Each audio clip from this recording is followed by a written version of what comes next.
হাকিমুল উম্মত হযরত থানবী বলছেন যে কখনোই মুসলমানরা অস্ত্রে, শক্তিতে, অর্থে, চালাকিতে, বুদ্ধিতে, সংখ্যায় কাফেরের চেয়ে অগ্রগামী হয় নাই, কখনো হয় নাই। বর্তমান পৃথিবীতে কাফের মুশরিকরা প্রযুক্তির দিক থেকে যতটা অ্যাডভান্স, অনেক মুসলমান ফিকির করে করা উচিত, কাফেরদের সঙ্গে পাল্লা দিয়ে যতটুকু পারা যায় করা উচিত, কিন্তু এটাকেই চূড়ান্ত শক্তি যদি মনে করেন তাহলে ভুল হবে। যে আমাদের কিছু অস্ত্র বানানো উচিত, আমরা অস্ত্র বানাবো কোনটা? কাফেররা যেগুলো বানাইছে সেটার নকল করে যদি আমরা কোনোদিন কামিয়াব হয়ে যাই, যেদিন আমরা কামিয়াব হব কাফেররা কি এখানে থাকবে না বহুদূর? সেই দিন তারা বানাবে এর চাইতে কত গুণ উন্নতটা। আমরা তাদেরটা নকল করব, আজকে যেটা তারা বানাইছে এই নকল করে যদি আমরা এখন থেকে 50 বছর পর কামিয়াব হই, ওই 50 বছর পর তারা যাবে কোথায়? তাহলে কি আমরা তাদেরকে ধরলাম না পিছনেই থাকলাম? মজার গল্প শুনেন। পটুয়াখালীর থেকে আমার এক ছাত্র অ্যাক্সিডেন্ট হয়েছে, তার হাত পড়ে ব্যথা পাইছে, একটা এক্সরে রিপোর্ট নিয়ে আসছে। তার বাবা আমাকে এক্সরে ফিল্মটা দেখাইলো, একদম পুরা 2 টুকরা দেখায় আর বলে, হুজুর এটা কিন্তু ভাঙ্গা না, ডাক্তার বলে দিছে এটা মেশিনের দাগ, যেই এক্সরে করে এই দাগটা সবাই আসে।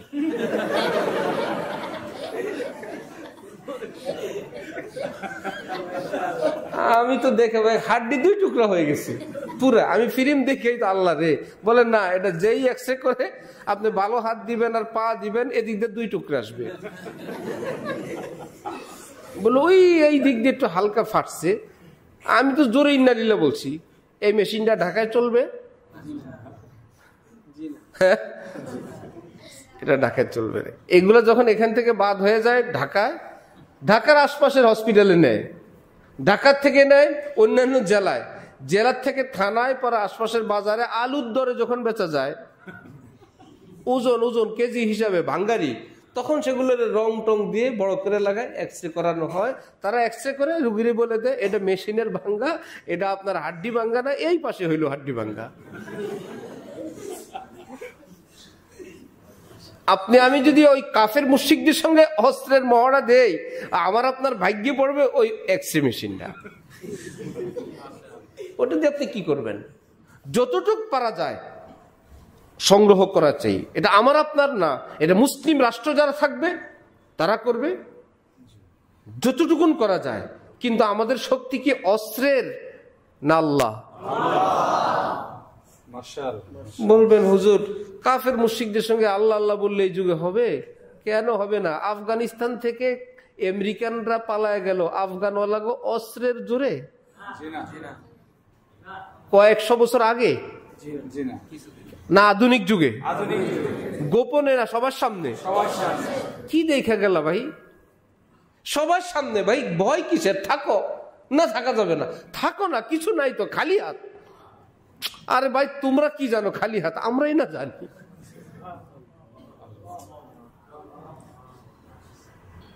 আল্লাহ তো একদম আপনাকে আমাকে সেই 1500 বছর আগের সাহাবীদের গল্প শোনান নাই যে দেখো মোল্লাগুলোর হাতে কিচ্ছু নাই, এরা কিলকিল করে আসতেছে। আর যাদের কাছে পুরো পৃথিবীর সবচেয়ে অত্যাধুনিক অস্ত্র, তারা এগুলো ফেলে কেমনে যাবে? বিমানে ছাদে উঠে বসে রয়েছে। আরে পাগলও তো জানে ছাদে উঠে যায় না, বলে উঠছি যাওয়ার জন্য না, কমপক্ষে আমার নামায় যেতে, এই কথা বলে তুমি পরের বিমানে উঠো, এই কথা বলে তো আমার নামাবে। অনেক প্রার্থীরা নির্বাচন করে পাশ করার জন্য না, কমপক্ষে পার্টির থেকে এই শর্তে যেতে বলে এইবার না, তোমার পরের বার দিব, ঠিক না? এই পরিমাণ পোস্টারিং করে, সেও জানে যাতে কমপক্ষে দলের থেকে তারে বলে তোমার এইটা না ওইটা দিব, অথবা এইবার না পরের বার দিব। তারাও জানতো বিমানের পাখায় উঠে যাওয়া যায় না, ছাদে যাওয়া যায় না। সে উঠছে কেন? যে আমার ব্যথা আমি জানি, আমার ভয় আমি জানি, আমি তালেবান দেখতেছি, হুজুর আর হুজুর। এটা হইলো আল্লাহর সঙ্গে সম্পর্ক যখন হয়ে যাবে, এই অল্প স্বল্প অস্ত্র দিয়ে আল্লাহ পাক আমেরিকান ওই চোরাদেরকে আল্লাহ পাক ভাগায় দিয়ে দিবেন। তাহলে বড় শক্তি কোনটা? অস্ত্র না আল্লাহ? এটা হলো মেইন কাজ। হাতে একটা কিছু থাকবে যতটুকু আমরা পারি, কিন্তু আমরা মেইনটা বাদ দিয়ে এটার দিকে লাগছি। এই জন্য কাফের মুশরিকরা বলে এইটা দিয়ে আমাদের সঙ্গে কোনোদিনও পারবি না, এবং আমাদের মনোযোগটা ওই দিক নিয়ে গেছে। আবার অস্ত্র বিক্রি করে কারা? মুসলমানরা না কাফেররা? কি সুন্দর এমন এমন সিস্টেম আছে। অ্যান্টিভাইরাস কি জানি বলে সিডি বিক্রি করতো, এমন সিস্টেম, এটা 1 বছর ওয়ারেন্টি, 1 বছরের মাথায় এটা নষ্ট হয়ে যাবে। আরে বাবা, এটা দিয়ে দিল, 1 বছর ওয়ারেন্টি দিল, ওই বেচারা তো আমাকে দিল, আমি সেভ করব, ভালো করে যত্ন করে রাখলে 5 বছর রাখবো না। ওরা বানাইছে এমন ভাবে 1 বছরের জিনিস 1 বছরের মাথায় শেষ। তাহলে যে অস্ত্রটা আমার আপনার কাছে বিক্রি করবে, এটার ভিতরে কত ভালো ভালো জিনিস দিয়ে দিবে যে এটা আমার মুসলমান ভাইদের কাছে বিক্রি করতেছি যাতে ওনারা আমাকে ভালো করে মারতে পারেন, অথবা আমাদের ভাইদেরকে ভালোভাবে মারতে পারেন, এমন কোন অস্ত্র দিবে আমাদেরকে? তাহলে আমরা অস্ত্র ওদের থেকে কিনবো, হয়তো আমেরিকা নয়তো রাশিয়া, এই 2টা জোনই তো পৃথিবীতে, এই যে কোনো জোন থেকেই যাবেন, শত্রু জোন থেকেই তো শত্রু জোন থেকে অস্ত্র মুসলমানরা কিনবে।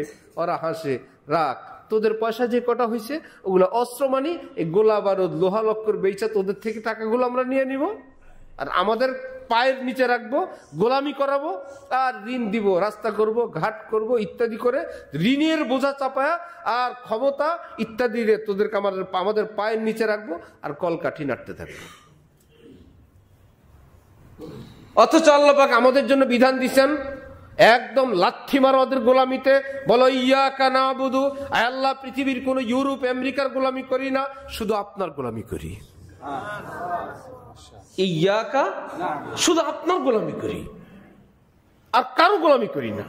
যদি এটাই বাস্তব হয়ে যেত, ইয়াকা নাবুদু যদি কপালে হইতো, যেই আফগান, এই আফগানের মাটিতে 20 বছর আমেরিকা ছিল, মাটির নিচে কি ছিল দেখলো না। মোল্লারা আসার পর মাটির নিচে হীরা মণি মুক্তা, মোবাইলের ব্যাটারি বানায় কি দিয়ে, আইপিএস বানায় কি দিয়ে, দামি দামি পান্না আল্লাহ পাক মাটির নিচ থেকে বাইর করে দিয়ে বললেন, কেউ তোদেরকে দেয় না, ব্যবসা করবে না, বয়কট করে দিছে, আমি আল্লাহ তোদেরকে দিয়ে দিলাম। আফিম চাষ হইতো, সেখানে নেশার দ্রব্য চাষ হইতো, বললো না আমরা এই কাজ করব না। সেখানে আনারের চাষ হয়, জাফরানের চাষ হয়, আনারের জুস বানায়। আমেরিকান ওয়ালারা এসে বলে, 2 গা জুস দিবা?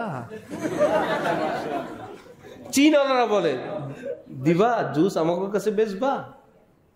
ফকিরের মতন, কি ব্যাপার, এত স্পেশাল জুস তো আমাদের দেশে নাই, এত উন্নত জাফরান তো আমাদের কাছে নাই, এত দামি মাটি তো আমাদের কাছে নাই।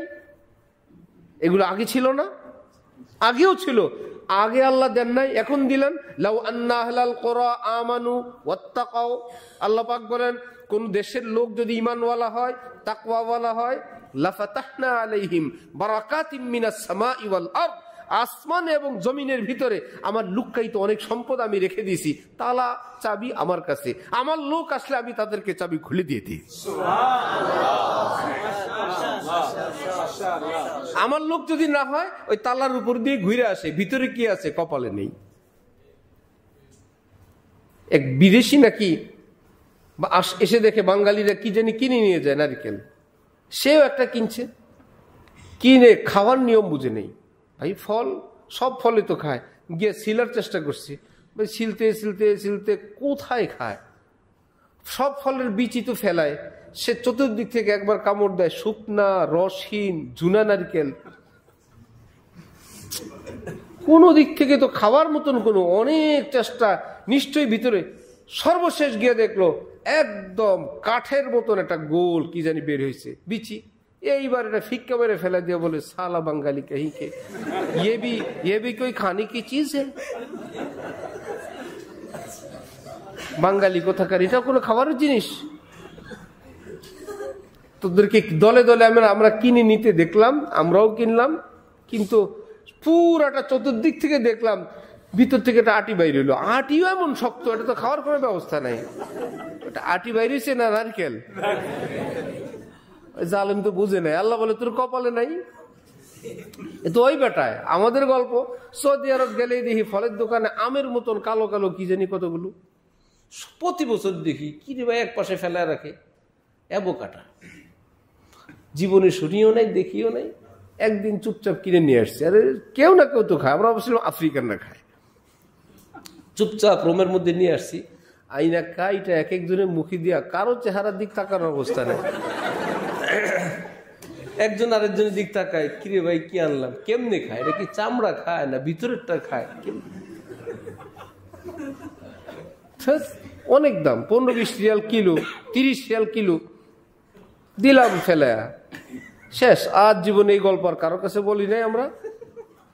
কয়েক বছর আগে গেলাম এবার এক দোকানে, জুসের দোকান, বহু রকমের ফলের দোকান। এখন বলে অ্যাভোকাডোর জুস খাওয়া সবচেয়ে স্পেশাল, শক্তিশালী ইত্যাদি, খুব গুণগান গাইলো। একজনে বললো আমি বহু দূর থেকে গাড়ি নিয়ে আসি অ্যাভোকাডোর জুস খেতে, খাওয়াও। দেখি ওইটাই অ্যাভোকাডো। কি রে বাবা কি করলা?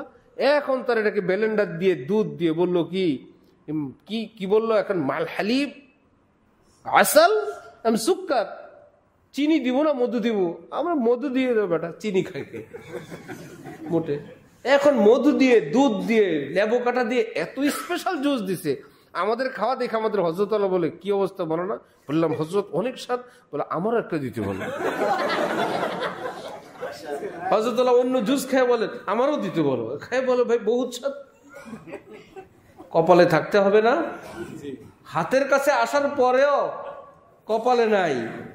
আফগানিস্তান আমেরিকাওয়ালাদের হাতের কাছে ছিল 20 বছর, আল্লাহ বলেন কপালে নাই। যাকে দিব সে খাবে। আছে সব এই পৃথিবীতে, বহু কিছু আছে এই মাটির তলে, বিদেশ যাওয়া লাগবে না, এই মাটির নিচে আছে, এই বরাবর আসমানে আছে। যদি আমরা ভালো হই, আমরা মানুষ হই, আমরা আল্লাহওয়ালা হই, আমরা নামাজ টুকুন পড়ি, আমরা মানবতা গুণসম্পন্ন মানুষ হই, আমরা পরোপকারী হই, আমরা হালাল খানেওয়ালা হই, আমরা সুন্নতের অনুসারী হই, আমরা যদি মানুষকে ঠক দেওয়াটুকুন বন্ধ করি, বাস। আর যে কোনো বিষয়, ইসলামের বিষয় কি, টিউশনির আলেম সাহেব না বড় আলেম? ছোট বিষয় ছোট আলেম, ভাই এই উজুটা, উজুর কয় ফরজ, ওকে ঠিক আছে। এটার জন্য কি বাইতুল মোকাররম যাওয়া লাগবে? উজুর ফরজ জিজ্ঞেস করতে বাইতুল মোকাররম রওনা হয়েছে। ভাই যেটা হয়ে যায় হয়ে গেছে। ভাই জটিল বিষয়, এটা তো যাত্রার কথা আমি মানবো না। এটা আমি একজন শ্রেষ্ঠ আলেম থেকে সিদ্ধান্ত নিয়ে আমি পৃথিবীর থেকে চোখ বন্ধ করব। শ্রেষ্ঠ আলেম বলছেন, আমি তারটাই মানবো। হাজারো কথা আছে, কথা হাজারো আছে, আমাকে একটা তো মেনে চলতে হবে। হয়তো নিজের এলেম থাকবে, অথবা এলেম ওয়ালাদের কথা আমি চলবো। হয়তো কারো গাড়িতে উঠতে হবে, না হয়তো নিজের গাড়ি থাকতে হবে, না হলে নিজে হেঁটে মক্কা যাওয়া লাগবে। বাহন হয়তো নিজের থাকতে হবে। আলহামদুলিল্লাহ, আলহামদুলিল্লাহ ওয়া কাফা ওয়া সালামুন আলা ইবাদিহিল্লাযীনা ইসতাফা, আম্মা বা'দ। فأعوذ بالله من الشيطان الرجيم. بسم الله الرحمن الرحيم. يا أيها الإنسان ما غرك بربك الكريم الذي خلقك فسواك فعدلك في أي صورة ما شاء ركبك. صدق الله مولانا العظيم. وقال رسول الله صلى الله تعالى عليه وسلم: الناس على دين ملوكهم. وقال رسول الله صلى الله تعالى عليه وسلم: أعمالكم عمالكم. وقال رسول الله صلى الله تعالى عليه وسلم: من سن سنة حسنة فله أجرها وأجر من عمل بها ومن سن سنة سيئة فعليه وزرها ووزر من عمل بها أو كما قال النبي عليه الصلاة والسلام. মুআজ্জাজ হাজিরিন, আমি আল্লাহ পাক রব্বুল আলামিনের পবিত্র কালামের অংশ বিশেষ তেলাওয়াত করলাম এবং হযরত রাসূলুল্লাহ সাল্লাল্লাহু আলাইহি ওয়াসাল্লামের কয়েকখানা হাদিস শরীফের অংশ বিশেষ পাঠ করলাম। আল্লাহ পাক কোরআন শরীফ এবং হাদিস শরীফের কামিল হেদায়েত আমাদের সকলকে নসিব ফরমান। কোরআনে পাক এবং হাদিসে পাকের উসিলায় আমাদের জীবনের সমস্ত গুনাহ মাফ করে দেন। আমাদের মা বাবা, আপনজন, প্রিয়জন সকলকে মাফ করে দেন। বর্তমান পৃথিবীতে, বিশেষ করে মুসলিম জাহানে ভয়াবহ এক অস্থিরতা, এক অশান্তি, এক অস্পষ্টতা বিরাজ করতেছে। বেশ আগে থেকেই চতুর্দিক থেকে মুসলমানরা অমুসলিমদের কলা কৌশল, তাদের শক্তি, তাদের অর্থ, তাদের ষড়যন্ত্রের কাছে, তাদের চতুরতা, তাদের মুনাফিকির কাছে বিভিন্নভাবে মুসলমানরা চরমভাবে ধরাশায়ী হচ্ছে। এজন্য মুসলমানরা মাঝে মাঝেই জানতে চায় এই মুহূর্তে আমাদের করণীয় কি, কি করা উচিত।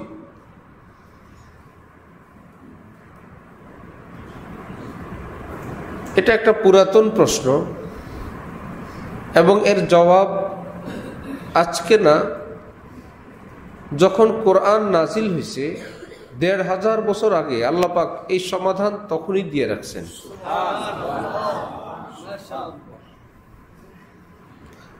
ডাক্তার থাকলে আপনি সুস্থ হবেন না, ডাক্তারের কাছে গেলে প্রেসক্রিপশন নিলেও সুস্থ হবেন না, ডাক্তারের কাছে গিয়ে প্রেসক্রিপশন নিয়ে ওষুধ কিনলেও সুস্থ হবেন না, ওষুধটা যথাযথভাবে সেবনও করতে হবে। প্রথমেই যদি ফেল করেন, অভিজ্ঞ ডাক্তারের কাছেই যাওয়া হয় নাই, তাহলে তো পরের ধাপগুলো আপনার আর প্রশ্নই আসে না। ডাক্তারই ভালো না, সে ঔষধ ভালো কিভাবে দিবে? প্রথমটায় যদি টিকে গেলেন, ডাক্তার ভালো, তাহলে তার প্রেসক্রিপশনও ওকে। দ্বিতীয় ধাপ, প্রেসক্রিপশন পর্যন্তই আছে না ঔষধও কেনা হইল? এ পর্যন্তই শেষ না আরো কাজ আছে? ঔষধ সেবন করবেন এক বেলা দুই বেলা না নির্ধারিত কোর্স?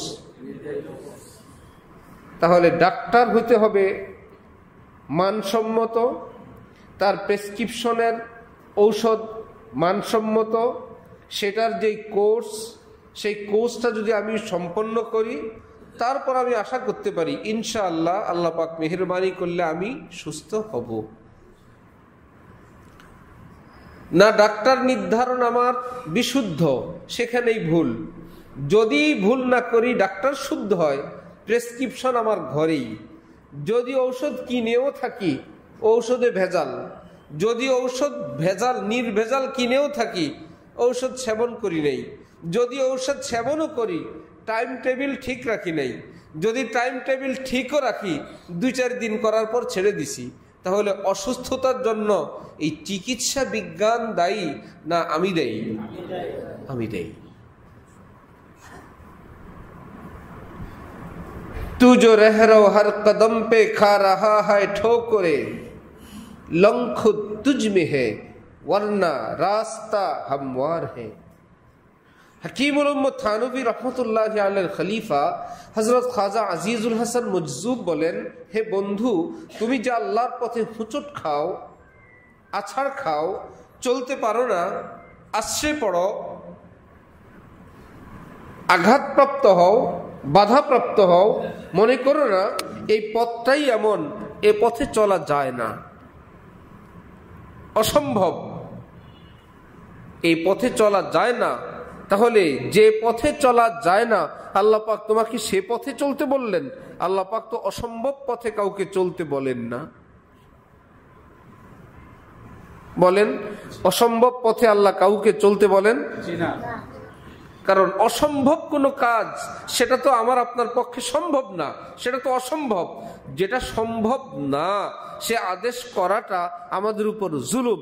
আল্লাহ পাক বলছেন, আমি আল্লাহ আমার কোনো বান্দার উপর এক বিন্দু, এক সুতা পরিমাণ জুলুম করি না। তাহলে আল্লাহর পথে 100% সিরাতুল মুস্তাকিমের উপরে 100% জান্নাতের পথে চলা আমাদের জন্য কি অসম্ভব না সম্ভব? আমরা মুসলিম সমাজে এই কথাটা কি প্রচারিত? দ্বীনের উপর চলা সম্ভব না অসম্ভব? অসম্ভব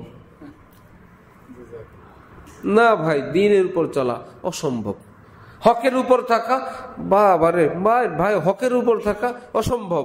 ব্যবসা বাণিজ্য যারা করে না ভাই, হালাল ভাবে ব্যবসা করা অসম্ভব। যারা শহরে থাকে পর্দাপশিদা করা অসম্ভব। যারা ওজন করে না, এখন আর ওজন সঠিক দেওয়া অসম্ভব। যারা কথা বলে না, সঠিক কথা বলা অসম্ভব। অফিসে যারা থাকে না ভাই, ঘুষ মুক্ত থাকা অসম্ভব। এই কথাগুলো তাহলে কি সত্য কথা না সব মিথ্যা কথা? সব মিথ্যা কথা। তাও কার নামে? আল্লাহর নামে, আল্লাহর রসুলের নামে, আল্লাহর দ্বীনের নামে। মিথ্যা কথাও তো প্রজার নামে আর রাজার নামে। ঢিল মারবো একই ঢিল ফকিরের বাড়িতে, মিসকিনের বাড়িতে, মেম্বারের বাড়িতে, চেয়ারম্যানের বাড়িতে, আস্তে আস্তে আস্তে মন্ত্রীর বাড়িতে, রাজার বাড়িতে। ঢিল মাত্র একটাই, একই ঢিল, কিন্তু মারবো কোথায় সেই অনুযায়ী বিচারের মাত্রাও সেই রকমই হবে, ঠিক না? রাজার বাড়িতে ঢিল মারছে, রাজার গাড়িতে ঢিল মারছে, তাহলে ছোটখাটো বিচার না। আমার আপনার এই মিথ্যা তুহমত আল্লাহ দ্বীনের ব্যাপারে, দ্বীনের উপর চলা অসম্ভব, হকের উপর থাকা অসম্ভব, সত্যের উপর থাকা অসম্ভব। এই জমানায় 100% হকের উপর থাকা অসম্ভব। নবীজি বলেন, আল্লাহ বলেন 100% জান্নাতি রাস্তার উপর চলো, 100% তাকওয়ার উপর চলো। ইত্তাকুল্লাহ, মুত্তাকি হও, তাকওয়ার উপর থাকো। আমরা আল্লাহকে বলে দিলাম অসম্ভব। আল্লাহ আপনি আমাদেরকে অসম্ভব কাজের আদেশ করছেন। তাহলে প্রথমে আমাকে আপনাকে এটা আকীদা, মনে মননে মস্তিষ্কে এটা আনতে হবে, হকের উপর চলা অসম্ভব না সম্ভব? সম্ভব। আজকে সম্ভব না আগামীতেও সম্ভব? আগামীতেও। জংলায় সম্ভব না শহরেও সম্ভব? শহরেও সম্ভব। নির্জনে না লোকালেও? লোকালয়েও। কেমনে সম্ভব বলেন? কি কৌশল জানতে হবে, নিয়মটা জানতে হবে। দেখা গেল অনেক কিছু আপনি নিজে নিজে ঠিক করে রাখছেন, এলেম কালাম না থাকার কারণে অপ্রয়োজনীয় অনেক বিধিবিধান আপনি নিজের উপর আরোপ করে রাখছেন। আপনি ভাবছেন এটা করা যাবে না, সেটা করা যাবে না, অথচ সেগুলো তো শরীয়তে এত কড়াকড়ি নাই যেটা আপনি কড়াকড়ি নিজের উপর করে রাখছেন। এত কড়াকড়ি ইসলামী ছিল না, এই জন্য আপনি ভাবছেন না এটা। মনে করেন, এখন মনে পড়লো আমি একটা কাজে আজকে ছিলাম, এমন কাজ আজকে আমাদের বাড়িতে জমি মাপামাপি, ঝামেলার কাজ না এগুলো।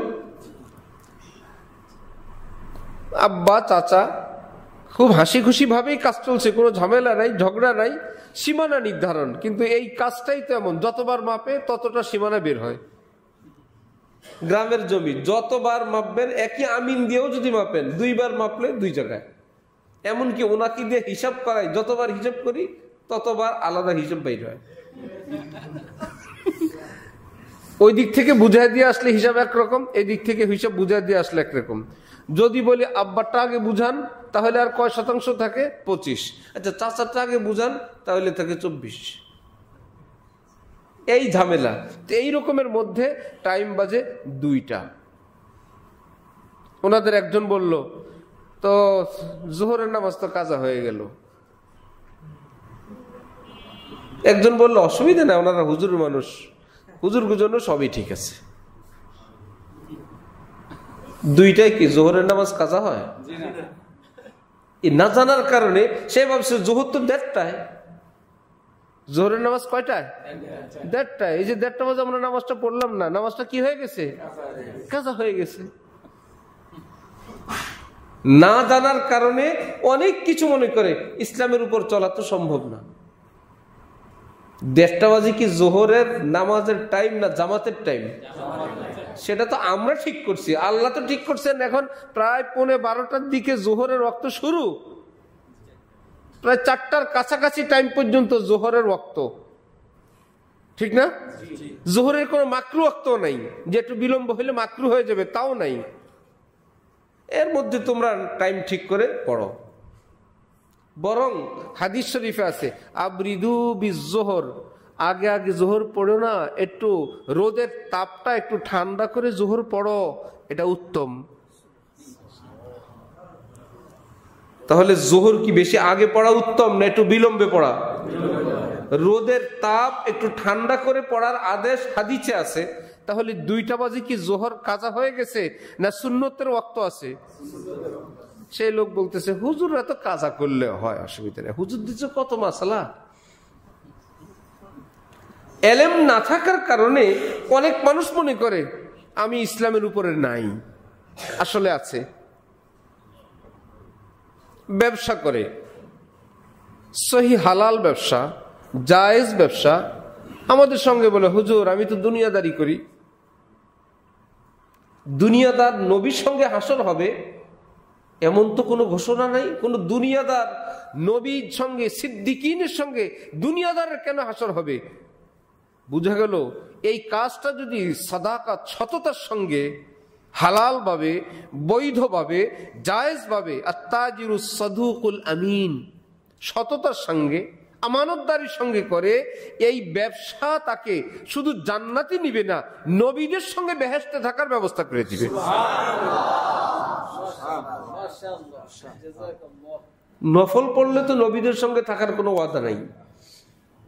যে নফল বেশি পড়বে সে নবীর সঙ্গে বেহেশতে থাকবে এমন কোনো কথা নেই। যে তাহাজ্জুদ পড়বে সে নবীর সঙ্গে বেহেশতে থাকবে কোনো খবর নাই। কিন্তু যে সততার সঙ্গে ব্যবসা করবে, আমানতদারির সঙ্গে করবে, সে তার হাসর হবে কাজের সাথে, নবীদের সঙ্গে, ওলিদের সঙ্গে, সিদ্দিকদের সঙ্গে। আমরা জানি দুনিয়াদারি করা এটা তো দুনিয়া। এখন আমি আমার কাজ করি, আমি ভ্যান চালাই, আমি রিক্সা চালাই, আমি তরকারি বিক্রি করি, আহা আমি তো আর ইবাদত করতে পারলাম না। নবীজি বলেন কাসবুল হালালি ফারিজাতুন বাদাল ফারিজা। তুমি ফজরের নামাজ পড়ছো, তুমি এখন যে উপার্জনে আসছো, এটা দুনিয়াদারি না, এটা একটা ফরজ আমল। ভ্যান চালক তার রুজির জন্য যে ভ্যানটা চালায়, সেটা কি একটা দুনিয়াদারি না ফরজ আমল? ফরজ আমল। রিক্সাওয়ালা ভাইয়ের সে রিক্সা চালানোটা, শ্রমিকের শ্রম দেওয়াটা, যে যেই হালাল রুজির জন্য যিনি যেই কাজটা করছেন, তার এটা কি দুনিয়াদারি করা না ফরজ আমল? না জানার কারণে নিজের আমলটার নাম রেখে দিয়েছে দুনিয়াদারি। না জানার কারণে সেখানে আবার কিছু মিথ্যা, ধোঁকা, প্রতারণা করে হালাল সুন্দর আমলটাকে নষ্ট করে দিছে। ছিল এবাদত, যেমন নামাজ এবাদত, উযু না করলে যা হয় শেষ। ছিল নামাজ এবাদত, কাপড় পবিত্র না হইলে যা হয় সবটা শেষ। ঠিক ব্যবসাটা ছিল এবাদত, সেটাকে নষ্ট করে দিছে, যে কোনো পয়েন্ট নষ্ট করে। ইসলামের উপর থাকা ছিল সহজ, জানা না থাকার কারণে হযরত ইমাম মালিক ব্যবসায়ীদেরকে ডাকতেন, ব্যবসার মাসআলা জিজ্ঞাসা করতেন, উত্তর দিতে না পারলে বলতেন, যতদিন পর্যন্ত তুমি ব্যবসার মাসআলা না জানবে তোমার দোকান বন্ধ। কারণ ইসলামের বিধান তলাবুল ইলমি ফারিজাতুন আলা কুল্লি, এলেম শিক্ষা করা প্রত্যেক মুসলমানের উপর ফরজ। এই এলেম মানে হইল মুফতি সাহেব হওয়া না, পৃথিবীর সব এলেম না, তুমি যে এলেমের সম্মুখীন হও, অর্থাৎ দৈনন্দিন তোমাকে যে এলেম নিয়ে বেঁচে থাকতে হয় সেই এলেম, পাশাপাশি এর অতিরিক্ত যে কাজের সঙ্গে তুমি যুক্ত হবা, বিবাহ করবা বিবাহের এলেম, ব্যবসা করবা ব্যবসার এলেম, যৌথ ব্যবসা করবা যৌথ ব্যবসার এলেম, এই ব্যবসা করতে গিয়ে সফর করবা সফরের এলেম, যেই কাজ তোমার নতুন নতুন সামনে আসবে সেইটার এলেম শিক্ষা করা তোমার উপর ফরজ। ইমাম মালিক বলতেন, করবা ব্যবসা, ছিল জান্নাতি মানুষ, চাকরিজীবী ছিল, হালাল ভাবে চাকরি করতে, হালাল ভাবে খাওয়া দাওয়া করতে। এখন ব্যবসা করতে গিয়ে মাসআলা না জানার কারণে, শব্দ ভুলের কারণে নামাজের রুকু সেজদা কেবলা কাপড় চোপড় সব ঠিক আছে, শুধু উযু নাই, নামাজ কি সওয়াব হবে? কি হবে না। ঠিক ব্যবসার সব ঠিক ছিল, কোথাও কোনো পয়েন্টে ভুল হয়ে যাবে, এত কষ্ট সব মাটি হয়ে যাবে। হযরত বললেন, এত কষ্ট সব মাটি হবে, এর চেয়ে ভালো আগে ট্রেনিং দাও, 2-4 দিন 5 দিন 10 দিন ব্যবসা শিখে হালাল হয়ে হালাল বানায়, ব্যবসাকে ইবাদত বানায় ব্যবসায় আসবা। এই ব্যবসা শুধু দুনিয়ার ব্যবসা থাকবে না, এই ব্যবসা তোমার পেটের ব্যবস্থাও করবে, এই ব্যবসা তোমাকে জান্নাতেও নিয়ে যাবে। ব্যবসাও হইল, ব্যবসা তোমাকে জান্নাতেও নিয়ে গেল। তাহলে ইসলামের উপর থাকাটা আমাদের জন্য কি অসম্ভব না সম্ভব? সম্ভব। এটা আগে যদি আমরা জেনে নেই, একজন আলেম, একজন ডাক্তার, তিনি চেম্বার করবেন। আমার হযরতওয়ালা ঢালকানগরের নিকট আসছেন, হযরত আমি ডাক্তারি করি, আমার চেম্বারে তো মহিলা আসে, কি করব? দেখেন এইরকম একটা জানলে 10টা জানবেন। হযরত আমি এখন কি করব? হযরত বলেন, চিকিৎসা করবেন। বললাম না, না জানার কারণে মনে করে কি করব হুজুর, বেপরদা করলে তো আমি ইসলাম থেকে বের হয়ে গেলাম। কেন বের হবেন? জেনে নেন, জেনে আপনি চিকিৎসাও করতে পারবেন ইসলামের ভিতরে থেকে। হযরত বললেন, চিকিৎসা, হযরত কথা যেটা প্রয়োজন বলবেন, ওনার দিকে তাকায় থাকা তো আপনার ডিউটি না, যে কথা প্রয়োজন বলবেন। হযরত এর মধ্যে যদি ভুল বিচ্যুতি হয়ে যায়, ভুল বিচ্যুতি হয়ে গেলে আর আল্লাহ পাকের কাছে তওবা করবেন, আয় আল্লাহ এর মধ্যে আমার কোনো ভুল বিচ্যুতি হয়ে যায়, আয় আল্লাহ আমাকে মাফ করে দেন, আমি আগামীকাল থেকে আরো সতর্কভাবে, অত্যন্ত সতর্কভাবে খেয়াল করে চিকিৎসা করব। যেমন অপারেশন করার সময় হাতে গ্লাভস লাগান, লাগানোর পর অপারেশন করেন যাতে শরীরে ময়লা আবর্জনা রক্ত পুজ না লাগে, হাত ভালো করে ফ্রেশ করে ধুয়ে ফেলেন। ধোয়ার সময় কি নিয়ত করেন এই জীবনে আর অপারেশন করব না? ধোয় আবার নিয়ত করে কালকে আবার অপারেশন করব, আবার নিয়ত করে কালকে আবার ধোবো। ঠিক তওবা করবেন, আবার নিয়ত করবেন আবার কালকে চিকিৎসা করব, আবার প্রয়োজনে কালকে আবার তওবা করব, আবার নিয়ত করে আবার পরের দিন চিকিৎসা করব, আবার যদি ভুল বিচ্যুতি হয়ে যায় কালকে আবার তওবা করব, আবার চিকিৎসা করব, খেয়াল করব যাতে ভুল না হয়, যদি ভুল হয়ে যায় আবার তওবা করব। তাহলে ডাক্তার সাহেব কি শরীয়তের বাইরে চলে গেলেন না ভিতরে থাকলেন? যদি না জানেন ডাক্তারি কেন, মাদ্রাসায় পড়ায়ও লাইন থেকে বাইর হয়ে যাবেন। না জানলে ছাত্র দিছে পড়াইতে, এইবার ছাত্রের মায়ের দিক তাকায় বলতেছেন, কোনো অসুবিধা হইলে আপনি আমার সঙ্গে যোগাযোগ রাখবেন। ছাত্রের মায়ের চেহারার দিক তাকায় তাকায় যদি বলে ভালো মন্দ আপনি আমার সাথে যোগাযোগ রাখবেন। প্রয়োজন ছিল কি ছিল না? ছিল না।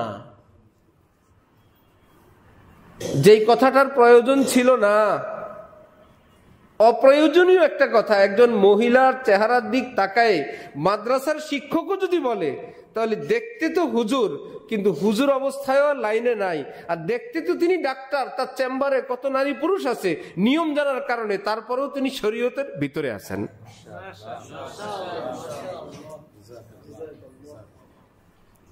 परवाज है दोनों का यही एक फिजा में, शाही का जहां और है किरगिज का जहां और। আল্লামা ইকবাল বলতেন যে নিয়ম তো হইলো এটাই যে পাথর দিয়ে যখন আঘাত করা হয় তখন কাঁচ ভেঙে যায়, এমন কাঁচ তালাশ করো যেই কাঁচ দিয়ে আঘাত করলে পাথর ভেঙে যাবে। হ্যাঁ, পাথর দিয়ে আঘাত করলে কি ভেঙে যায়? কাঁচ ভেঙে যায়। এমন কাঁচ, এমন সীসা তালাশ করো যেই সীসা দিয়ে আঘাত করলে পাথর ভেঙে যায়। নিয়ম তো এটাই, আল্লাহ তকদির লিখে দিবেন, পরে তকদির অনুযায়ী হইতে থাকবে। বরং তুমি তোমাকে এমন বানাও, তকদির লেখার আগে আল্লাহ তোমার জিজ্ঞেস করবেন, হে বান্দা তোমার নামে কি লিখবো?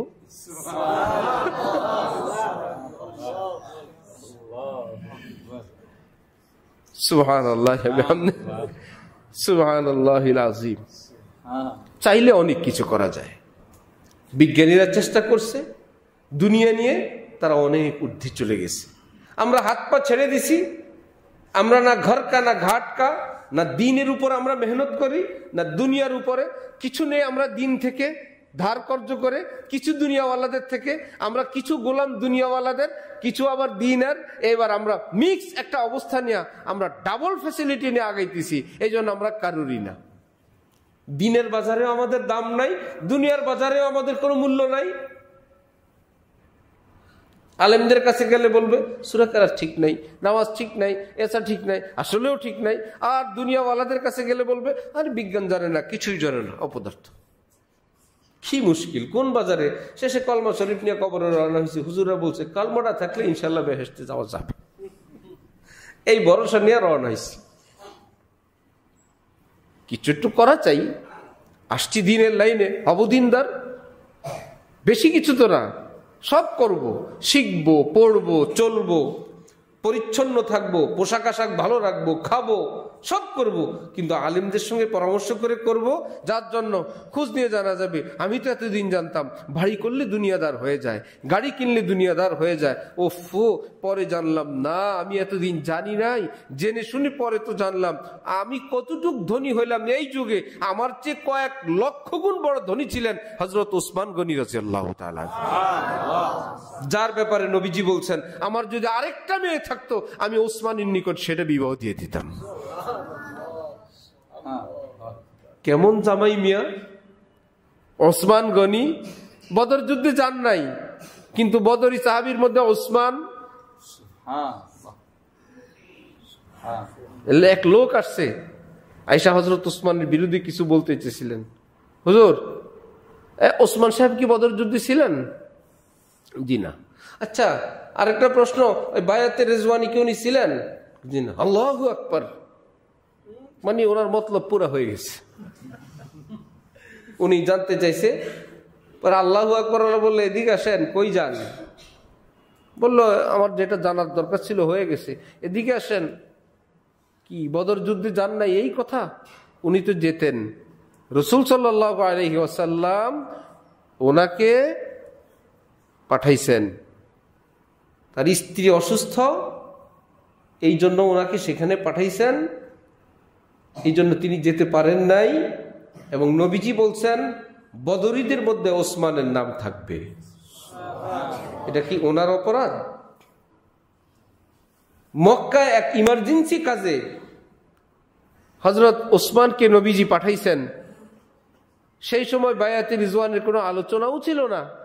তার পরবর্তীতে সেই বায়াতে রিজওয়ানের ঘটনা সংঘটিত হইল, যার জন্য হযরত ওসমানের পক্ষ থেকে নবীজি নিজে হাত দিয়ে বললেন এটা ওসমানের হাত। আপনি আল্লাহু আকবার বলে রওনা হয়ে গেছেন, এদিকে আসেন মিয়া।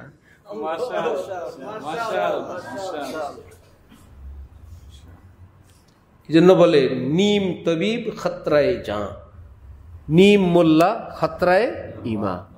মোল্লা যদি অর্ধেক হয়, আধা জানে, ইমানের জন্য ঝুঁকি। কিছু জানে যে এটা ইমানের জন্য বহুত বড় ঝুঁকি। আর ডাক্তারও যদি কিছু জানে, এটা জানের জন্য ঝুঁকি, জীবনের ঝুঁকি। কিছু জানে, কিছু জানে না। বিশেষ করে যেগুলো মানসিক ডাক্তার, ছোটখাটো, অধিকাংশ মানসিক রোগী।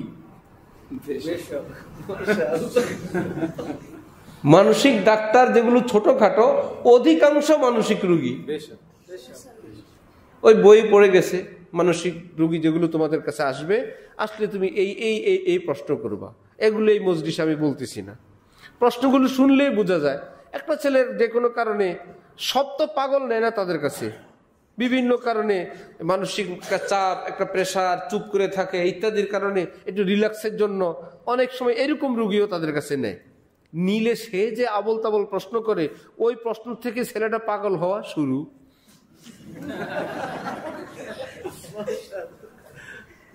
ছিল ভালো এর প্রশ্ন, এরপরে দ্বিতীয় পাগল হওয়া শুরু হয়। এর বইয়ের মধ্যে আছে এইরকম রুগী আসলে এই ট্যাবলেট দিবা, অর্থাৎ 3 দিন একটানা ঘুমের ওষুধ। একটা ট্যাবলেট দিলে 3 দিন ঘুমাবে। যেই লোকের 3 দিন ঘুমের একটা ওষুধ দেয়, এই লোকে সোজা হয়ে হাঁটতে পারে?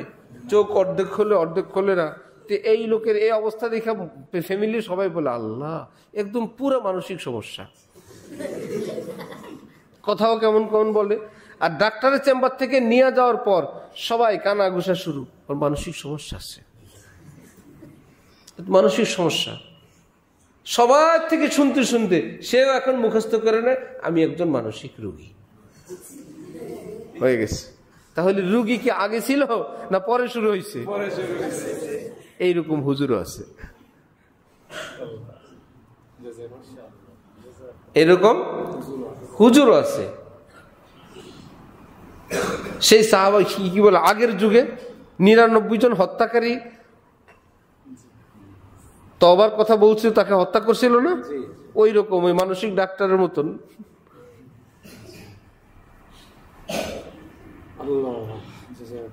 আল্লাহ পাক আমাদেরকে দ্বীনের সহি বুঝ দান করেন। আমি শুরুতে যে কথা বলছিলাম যে আমরা বড় বিপদে, বড় কঠিন অবস্থায়, তাহলে আমি শুরুতে বলছিলাম ডাক্তার আছে, আমরা যাই না, যদি যাই প্রেসক্রিপশন নেই, ঔষধ ক্রয় করি না, যদি করি খাই না, খাইলে নিয়ম মানি না, কতগুলো সমস্যা। ঠিক আমাদের সব সমস্যার সমাধান আল্লাহ পাক কোরআনে পাকি দিয়ে রাখছেন। কি সেটা? আতিউল্লাহ, তোমরা আল্লাহকে মানো। এটা কি শুধু সাহাবীদের জন্য না, কিয়ামত পর্যন্ত। ওয়া আতিউর রাসূল, রাসূলকে মানো। এটা কি নির্দিষ্ট সময় না, কিয়ামত পর্যন্ত। ওয়া উলিল আমরি মিনকুম, তোমাদের মধ্যে যারা নীতি নির্ধারণকারী, অর্থাৎ সর্বোচ্চ আলেম ওলামা, তাদেরকে মানো। এই কথাটা কি নির্দিষ্ট সময়ের না কিয়ামত পর্যন্ত? আমরা এই 3টা পয়েন্ট যদি ধরি, সব সমস্যার সমাধান।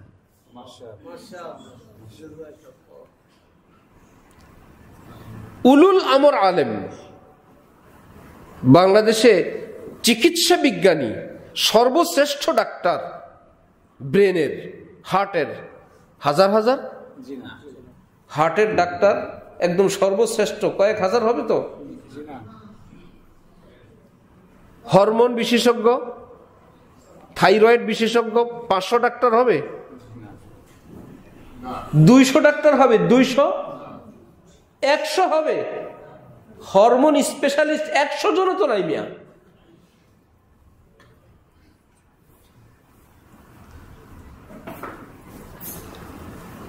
মাশাআল্লাহ।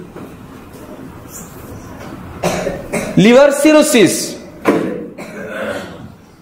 এক রোগী নিয়ে যাওয়া হলো আজগর আলীতে, নামি হসপিটাল। সেই হসপিটালের ডাক্তার, আমরা ভাবছি হসপিটাল বড় তো ডাক্তার তারা যাচাই বাছাই করে নেন। ওনাকে বললাম, মুবিন খান নামক একজন ডাক্তার আছে, আপনি চিনেন তাকে? বললেন, বাবা রে, উনি হলেন পিজিতে এই লিভার বিভাগের প্রতিষ্ঠাতা, এই লিভারের চিকিৎসা বিভাগের প্রতিষ্ঠাতা, প্লাস আজগর আলীতে আমার চাকরি হওয়ার ব্যাপারে ইন্টারভিউ উনি নিছেন। আমাকে পাস করাবেন কি করাবেন না, উনি বুড়া মানুষ, ওনার প্রশ্ন আমি বুঝি না, আমি যার কারণে অনেক উত্তর দিতে পারে নাই, উনি আমার নাম্বার দেন নাই, আমি ফেল করছি ওনার কাছে। বহু কষ্টে পরে আমি পাস করছি। তাহলে আমি যার কাছে গেলাম, আমি ভাবছিলাম সে বড়, সে যখন আমাকে ওই বেটার কথা বলে দিল, ওই লোক আমার পরীক্ষা নিয়ে পাস করাইছে, প্লাস পিজির, সে তার হাত ধরে পিজিতে এই বিভাগটা চালু করা হয়েছে। আমার একটা খবর হয়ে গেছে না ওই ডাক্তারের খবরটা? এরকম কি শুধু চিকিৎসায় আছে, এলমের মধ্যে নাই? এলমের মধ্যেও আছে এমন।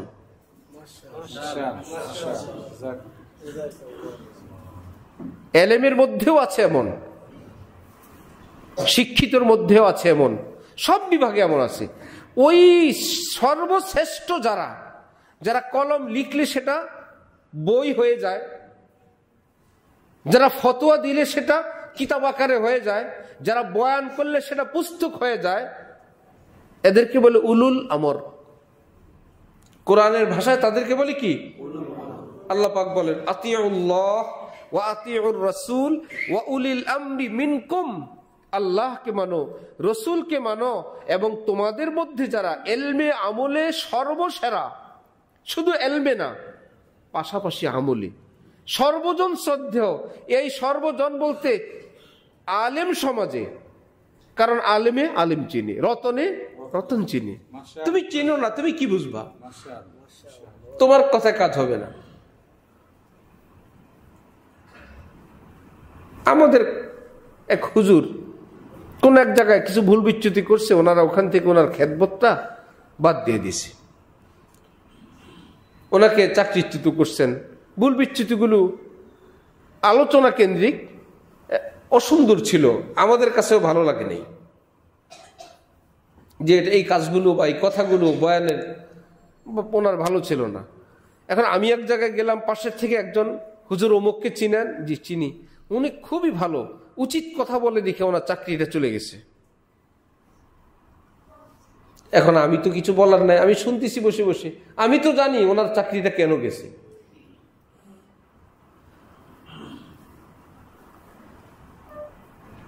কি কি ভুলের কারণে গেছে, কি কি অন্যায়ের কারণে গেছে। আরো দুইজন আলেমের কাছে জিজ্ঞেস করলে অন্য আলেমেরা বলবে আমরাও জানি। কিন্তু সাধারণ মুসলমান, ও হুজুরের মুনাজাতে চোখে পানি এসে যায়। কারো মুনাজাতে চোখে পানি আসলে উনি বড় হুজুর, কিন্তু সাধারণ মানুষ মনে করে কি আল্লাহ এত বড় হুজুর, কেমনে বড় হুজুর, আল্লাহ একটা মুনাজাত দিয়ে চোখে পানি নিয়ে আসছে হুজুর। এই জন্য উলুল আমর চিনবেন কারা? আমার আপনার দৃষ্টিতে যারা বড় বড় আলেম, বড় বড় মুহাদ্দিসিন, মুফাসসিরিন, আল্লাহ যাদেরকে এলমের জগতে সম্মানিত করছেন, তারা বলবেন আমাদের ওস্তাদ, আমাদের শায়েখ, আমাদের হযরত, আমাদের ওস্তাদদের ওস্তাদ। অটোমেটিকলি আল্লাহ পাক ওই আলেম সমাজে তাকে সেই সম্মানের, সেই মর্যাদাটা আল্লাহ পাক এমনিতেই দান করে দিবেন। ইমাম আজম আবু হানিফা, এটা কি কখনো মিটিং করে ঠিক হয়েছিল? কেউ বলতে পারবেন যে এত সালে সবাই মিলে বসে মিটিং করে ঠিক করছিল? হাকিমুল উম্মত মাওলানা আশরাফ আলী থানভী একজন বিশ্ব সেরা আলেম, এটা এত সালে অমুক সেমিনারে এটা ঘোষণা দেওয়া হয়েছিল। মাওলানা শামসুল হক ফরিদপুরি বিশ্ব সেরা একজন আলেম, এটা অমুক জায়গা অমুক প্রেসিডেন্ট ঘোষণা দিছিলেন। হাফিজ জি হুজুর বড় আলেম, এটা অমুক দিন থেকে এমন হয়েছিল। এটা কুদরতি ভাবে আল্লাহ পাক তাদেরকে সম্মানের ওই আসনটা দান করে দেন। তাদের এলেম, তাদের উম্মতের দরদ, তাদের দ্বীনের গভীর জ্ঞান, তাদের তাকওয়া তাদেরকে সেখানে নিয়ে যায়। সবাই বুঝতে পারে হাফিজ জি হুজুর যেখানে থাকেন আর কারো কোনো সাউন্ড নাই। এমনকি শামসুল হক ফরিদপুরি পর্যন্ত, শামসুল হক ফরিদপুরি যেখানে থাকেন, হাফিজ জি হুজুর সেখানে মুখ খোলেন না। আল্লামা শামসুল হক ফরিদপুরি যেখানে থাকেন, হাফিজ জি হুজুরের মতো মানুষ, উনি না দোয়া না মুনাজাত। আমার বড় ভাই শামসুল হক সাহেব যেখানে আছেন, তাহলে সবাই বড়, কিন্তু বড়দের মধ্যে আবার তারা চিনেন, এদেরকে বলে উলুল আমর। আমি যেটা বলতে চাই যে আমরা কি করা, হাকিমুল উম্মত হযরত থানভী বলছেন যে কখনোই মুসলমানরা অস্ত্রে, শক্তিতে, অর্থে, চালাকিতে, বুদ্ধিতে, সংখ্যায় কাফেরের চেয়ে অগ্রগামী হয় নাই, কখনো হয় নাই। বর্তমান পৃথিবীতে কাফের মুশরিকরা প্রযুক্তির দিক থেকে যতটা অ্যাডভান্স, অনেক মুসলমান ফিকির করে করা উচিত, কাফেরদের সঙ্গে পাল্লা দিয়ে যতটুকু পারা যায় করা উচিত, কিন্তু এটাকেই চূড়ান্ত শক্তি যদি মনে করেন তাহলে ভুল হবে। যে আমাদের কিছু অস্ত্র বানানো উচিত, আমরা অস্ত্র বানাবো কোনটা? কাফেররা যেগুলো বানাইছে সেটার নকল করে যদি আমরা কোনোদিন কামিয়াব হয়ে যাই, যেদিন আমরা কামিয়াব হব কাফেররা কি এখানে থাকবে না বহুদূর? সেই দিন তারা বানাবে এর চাইতে কত গুণ উন্নতটা, আমরা তাদেরটা নকল করব। আজকে যেটা তারা বানাইছে এই নকল করে যদি আমরা এখন থেকে 50 বছর পর কামিয়াব হই, ওই 50 বছর পর তারা যাবে কোথায়? তাহলে কি আমরা তাদেরকে ধরলাম না পিছনেই থাকলাম? মজার গল্প শুনেন। পটুয়াখালীর থেকে আমার এক ছাত্র অ্যাক্সিডেন্ট হয়েছে, তার হাত পড়ে ব্যথা পাইছে, একটা এক্সরে রিপোর্ট নিয়ে আসছে। তার বাবা আমাকে এক্সরে ফিল্মটা দেখাইলো, একদম পুরা 2 টুকরা দেখায় আর বলে, হুজুর এটা কিন্তু ভাঙ্গা না, এ ডাক্তার বলে দিছে এটা মেশিনের দাগ, যেই এক্সরে করে এই দাগটা সবাই আসে।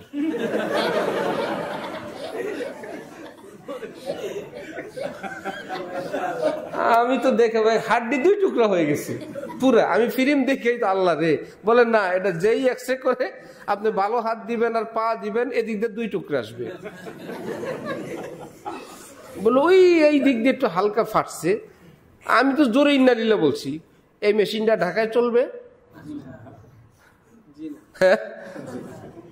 এটা ঢাকায় চলবে না। এগুলো যখন এখান থেকে বাদ হয়ে যায় ঢাকায়, ঢাকার আশপাশের হসপিটালে নেয়, ঢাকার থেকে নেয় অন্যান্য জেলায়, জেলার থেকে থানায়, পরে আশপাশের বাজারে আলুর দরে যখন বেচা যায় ওজন কেজি হিসাবে ভাঙ্গারি, তখন সেগুলোর রং টং দিয়ে বড় করে লাগায়, এক্সরে করানো হয়। তারা এক্সরে করে রুগীরে বলে দেয় এটা মেশিনের ভাঙ্গা, এটা আপনার হাড্ডি ভাঙ্গা না, এই পাশে হইল হাড্ডি ভাঙ্গা। আপনি আমি যদি ওই কাফের মুশরিকদের সঙ্গে অস্ত্রের মহড়া দেই, আমার আপনার ভাগ্যে পড়বে ওই এক্সরে মেশিনটা। ওটা দিয়ে আপনি কি করবেন?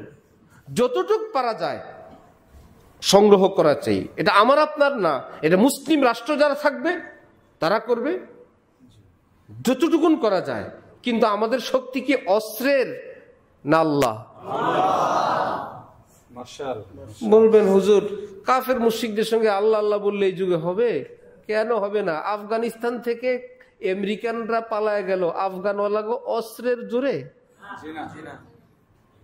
কয়েকশো বছর আগে না আধুনিক যুগে? গোপনে না সবার সামনে? কি দেখা গেল ভাই? সবার সামনে ভাই। ভয় কিসের? থাকো না, থাকা যাবে না, থাকো না, কিছু নাই তো, খালি হাত। আরে ভাই তোমরা কি জানো খালি হাত? আমরাই না জানি।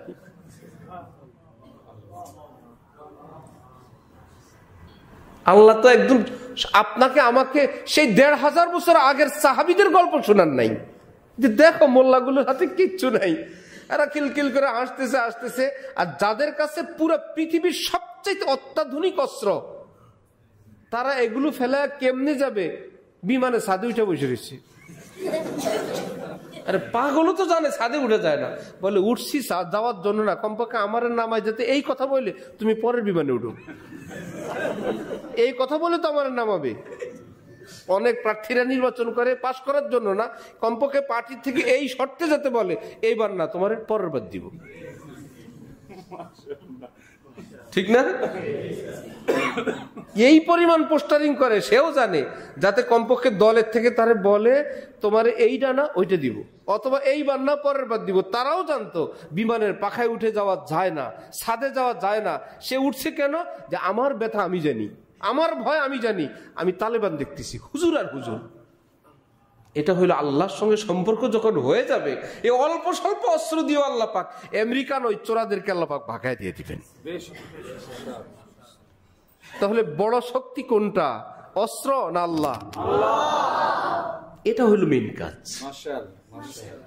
হাতে একটা কিছু থাকবে যতটুকু আমরা পারি, কিন্তু আমরা মেইনটা বাদ দিয়ে এটার দিকে লাগছি। এই জন্য কাফের মুশরিকরা বলে এইটা দিয়ে আমাদের সঙ্গে কোনোদিনও পারবি না, এবং আমাদের মনোযোগটা ওই দিক নিয়ে গেছে। আবার অস্ত্র বিক্রি করে কারা? মুসলমান না কাফেররা? কি সুন্দর! এমন এমন সিস্টেম আছে, অ্যান্টিভাইরাস কি জানি বলে সিডি বিক্রি করতো, এমন সিস্টেম, এটা 1 বছর ওয়ারেন্টি, 1 বছরের মাথায় এটা নষ্ট হয়ে যাবে। আর বাবা এটা দিয়ে দিল, 1 বছর ওয়ারেন্টি দিল, ওই বেচারা তো আমাকে দিল, আমি সেভ করব, ভালো করে যত্ন করে রাখলে 5 বছর রাখবো না। ওরা বানাইছে এমন ভাবে 1 বছরের জিনিস 1 বছরের মাথায় শেষ। তাহলে যে অস্ত্রটা আমার আপনার কাছে বিক্রি করবে, এটার ভিতরে কত ভালো ভালো জিনিস দিয়ে দিবে যে এটা আমার মুসলমান ভাইদের কাছে বিক্রি করতেছি যাতে ওনারা আমাকে ভালো করে মারতে পারেন, অথবা আমাদের ভাইদেরকে ভালোভাবে মারতে পারেন, এমন কোন অস্ত্র দিবে আমাদেরকে?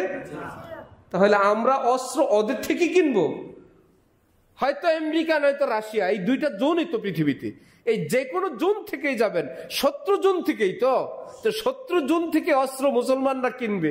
ওরা হাসে, রাখ, তোদের পয়সা যে কটা হয়েছে ওগুলো অস্ত্র মানি, এই গোলা বারুদ লোহা লক্কর বেচা তোদের থেকে টাকাগুলো আমরা নিয়ে নিব, আর আমাদের পায়ের নিচে রাখবো, গোলামি করাবো, আর ঋণ দিব, রাস্তা করব, ঘাট করব, ইত্যাদি করে ঋণের বোঝা চাপায়া আর ক্ষমতা ইত্যাদি তোদেরকে আমাদের পায়ের নিচে রাখবো, আর কলকাঠি নাড়তে থাকবো। অথচ আল্লাহ পাক আমাদের জন্য বিধান দিচ্ছেন একদম লাথি মারো ওদের গোলামিতে, বলো ইয়াকা নাবুদু, আল্লাহ পৃথিবীর কোন ইউরোপ আমেরিকার গোলামি করি না, শুধু আপনার গোলামি করি। ইয়াকা, শুধু আপনার গোলামি করি, আর কারো গোলামি করি না। যদি এটাই বাস্তব হয়ে যেত, ইয়াকা নাবুদু যদি কপাল হইতো, যেই আফগান, এই আফগানের মাটিতে 20 বছর আমেরিকা ছিল, মাটির নিচে কি ছিল দেখলো না, মোল্লারা আসার পর মাটির নিচে হীরা মণি মুক্তা, মোবাইলের ব্যাটারি বানায় কি দিয়ে, আইপিএস বানায় কি দিয়ে, দামি দামি পান্না আল্লাহ পাক মাটির নিচ থেকে বাইর করে দিয়ে বললেন, কেউ তোদেরকে দেয় না, ব্যবসা করবে না, বয়কট করে দিছে, আমি আল্লাহ তোদেরকে দিয়ে দিলাম।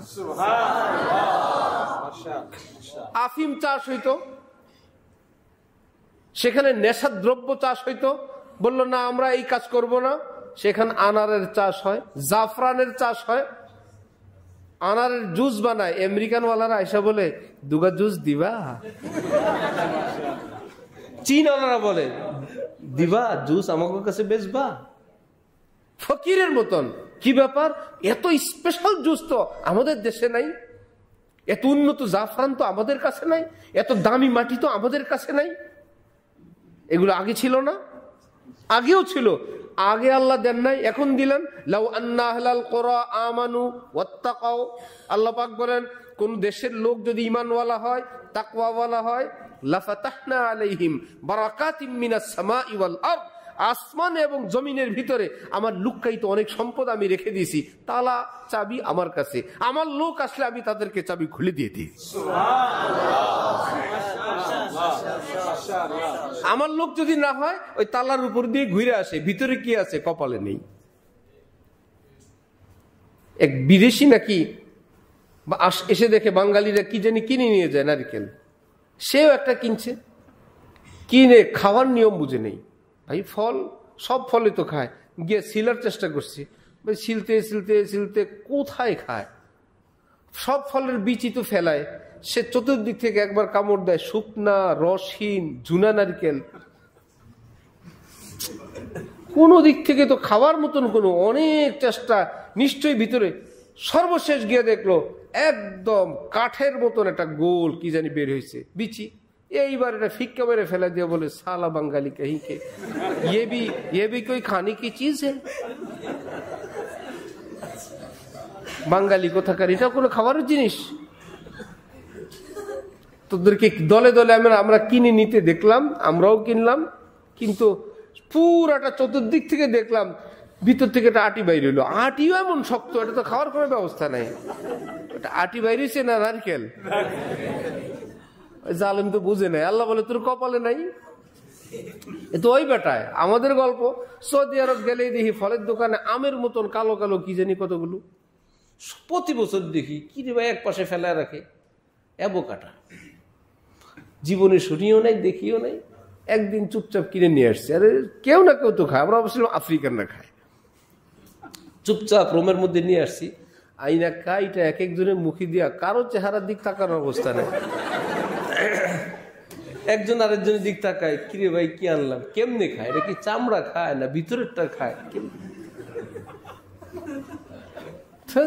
অনেক দাম, 15-20 রিয়াল কিলো, 30 রিয়াল কিলো দিলাম ফেলে শেষ। আজ জীবনে এই গল্প আর কারো কাছে বলি নাই। আমরা কয়েক বছর আগে গেলাম, এবার এক দোকানে, জুসের দোকান, বহু রকমের ফলের দোকান। এখন বলে অ্যাভোকাডোর জুস খাওয়া সবচেয়ে স্পেশাল, শক্তিশালী ইত্যাদি খুব গুণগান গাইলো। একজনে বললো আমি বহু দূর থেকে গাড়ি নিয়ে আসি অ্যাভোকাডোর জুস খেতে, খাওয়াও। দেখি ওইটাই অ্যাভোকাডো। কি রে বাবা কি করলা? এখন তার এটাকে ব্লেন্ডার দিয়ে দুধ দিয়ে বললো কি কি বললো এখন, মাল হালিব আসাল আমি সুক্কার, চিনি দিব না মধু দিব? আমরা মধু দিয়ে দেবো বেটা, চিনি খাইকে মোটে। এখন মধু দিয়ে দুধ দিয়ে অ্যাভোকাডো দিয়ে এত স্পেশাল জুস দিছে। আমাদের খাওয়া দেখে আমাদের হযরত আল্লাহ বলে কি অবস্থা বলো না? বললাম হযরত অনেক স্বাদ। বলে আমারও একটা দিতে বলো। হযরত আল্লাহ অন্য জুস খেয়ে বলেন আমারও দিতে বলো। খেয়ে বলো ভাই বহুত স্বাদ। কপালে থাকতে হবে না? হাতের কাছে আসার পরেও কপালে নাই। আফগানিস্তান আমেরিকাওয়ালাদের হাতের কাছে ছিল 20 বছর, আল্লাহ বলেন কপালে নাই। যাকে দিব সে খাবে। আছে সব এই পৃথিবীতে, বহু কিছু আছে এই মাটির তলে, বিদেশ যাওয়া লাগবে না, এই মাটির নিচে আছে, এই বরাবর আসমানে আছে। যদি আমরা ভালো হই, আমরা মানুষ হই, আমরা আল্লাহওয়ালা হই, আমরা নামাজটুকুন পড়ি, আমরা মানবতা গুণসম্পন্ন মানুষ হই, আমরা পরোপকারী হই, আমরা হালাল খানেওয়ালা হই, আমরা সুন্নতের অনুসারী হই, আমরা যদি মানুষকে ঠক দেওয়াটুকুন বন্ধ করি, বাস। আর যে কোনো বিষয়, ইসলামের বিষয় কি, টিউশনির আলেম সাহেব না বড় আলেম? ছোট বিষয় ছোট আলেম, ভাই এই উজুটা উজুর কয় ফরজ, ওকে ঠিক আছে। এটার জন্য কি বাইতুল মোকাররম যাওয়া লাগবে? উজুর ফরজ জিজ্ঞেস করতে বাইতুল মোকাররম রওনা হয়েছে। ভাই যেটা হয়ে যায় হয়ে গেছে। ভাই জটিল বিষয়, এটা তো যাত্রার কথা আমি মানবো না। এটা আমি একজন শ্রেষ্ঠ আলেম থেকে সিদ্ধান্ত নিয়ে আমি পৃথিবীর থেকে চোখ বন্ধ করব। শ্রেষ্ঠ আলেম বলছেন আমি তারটাই মানবো। হাজারো কথা আছে, কথা হাজারো আছে, আমাকে একটা তো মেনে চলতে হবে। হয়তো নিজের এলেম থাকবে, অথবা এলেম ওয়ালাদের কথা আমি চলবো।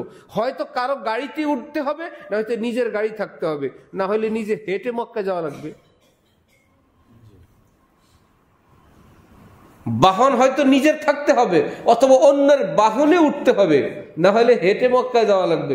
বাহনও নাই, আরেকজনের বাহনেও উঠবেন না, আবার মক্কা যাওয়ারও শখ। নিজের কোনো বাহন নাই, না জাহাজ আছে, না উড়োজাহাজ আছে, না বিমান আছে, না হেলিকপ্টার আছে, না আরেকজন কারোটায় উঠতে আপনি প্রস্তুত, আবার আপনার মক্কা যাওয়ার শখ। তাহলে হেঁটে যাওয়া লাগবে না? সবার কপাল। মক্কা তো মাটিতেই, এই পৃথিবীর একটা অংশ। জান্নাত কি এই পৃথিবীর ভিতরেই? বিমান দিয়ে গেলে জান্নাত পাওয়া যায় না আসমানের উপরে? সেখানে তো এভাবে যাওয়া যাবে না। সেখানে যেতে হলে ওই পর্যন্ত পৌঁছার মতন এলেম হয়তো আপনার থাকতে হবে, অথবা যাদের কাছে আছে আপনি তাদের জাহাজে উঠতে হবে। সেখানে পায়ে হেঁটে পৌঁছার কোনো ব্যবস্থা নেই। এটাকে আল্লাহ পাক বলছেন আতিউল্লাহ, আমার কথা শোনো, আতিউর রাসূল, আমার রাসূলের কথা শোনো। এর বাইরে যুগে যুগে তোমাদের অসংখ্য বিষয় এমন আসবে যেখানে তোমরা সিদ্ধান্তহীনতায় ভুগবে। ওয়া উলিল আমরি মিনকুম, মিডিয়াম ছোট মেজো সেজো না, সর্বশ্রেষ্ঠ আলেমদের চূড়ান্ত ফয়সালা যেটা, সেটা মেনে চলো। আমি আল্লাহর ঘোষণা শুনো, দুই আলেম যদি দুইটাও বলেন, তুমি যেহেতু আলেমকেই মেনে চলছো, পুরস্কার আমি আল্লাহ তোমাকে দিয়েই দিব। এক হুজুর বলেন আমিন আস্তে বলতে হবে, আরেকজন বলেন জোরে বলতে হবে। দুজন যেহেতু উলুল আমর, যারা জোরে বলনেওয়ালার অনুসরণ করবা জান্নাতি, যারা আস্তে বলনেওয়ালার অনুসরণ করবা জান্নাতি। কারণ উভয়ে উলুল আমরের অনুসারী। আমরা কি করব? আল্লাহ বলছেন উলুল আমরকে অনুসরণ করতে, আমরা উলুল আমরকে অনুসরণ করছি। ওনারা দুই রকম ব্যাখ্যা করছেন, দায়ভার আমাদের উপর না, তাদের উপর। তাদের বিচার তো আমরা করতে পারবো না, কোরআন হাদিসের আলোকে তারা ফয়সালা করছেন, এইটুকুন করতে হবে। তিনি সেই রকম মানের ব্যক্তি কিনা। আল্লাহ আমাদেরকে বুঝ দেন, আল্লাহ আমাদেরকে তৌফিক দেন, আল্লাহ আমাদেরকে হেদায়েত দান করেন। ওয়া আখিরু দাওয়ানা আলহামদুলিল্লাহি রাব্বিল আলামিন। সুবহানাল্লাহি বিহামদিহি সুবহানাকাল্লাহ। আজকে তো আমরা 3 প্রজন্ম আসছি। আমার আব্বা আসছেন মাশাআল্লাহ, আমি আসছি, আমার ছেলেরও আসছে। 3 প্রজন্ম হলো না। আমরা কি করা